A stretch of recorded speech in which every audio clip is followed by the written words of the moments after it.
রায়পুরে শীতার্ত মানুষের মাঝে শীতবস্ত্র বিতরণ।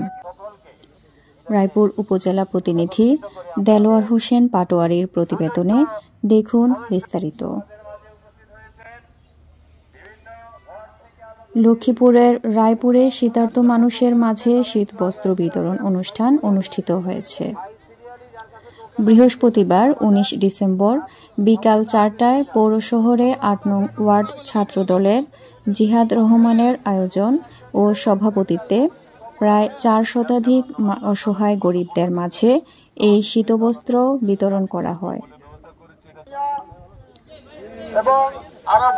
উক্ত অনুষ্ঠানে প্রধান অতিথি হিসেবে উপস্থিত ছিলেন লক্ষ্মীপুর ২ রায়পুর আসনের সাবেক সংসদ সদস্য আবুল খায়ের ভূঁইয়া।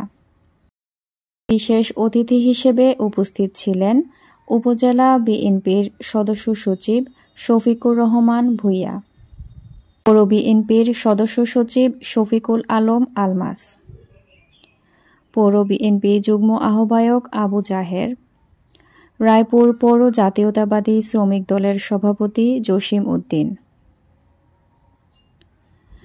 এছাড়া আরও উপস্থিত ছিলেন বিএনপি ওয়ার্ড থেকে আগত বিএনপির মহিলা নেতৃবৃন্দ সহ অসংখ্য নেতাকর্মী।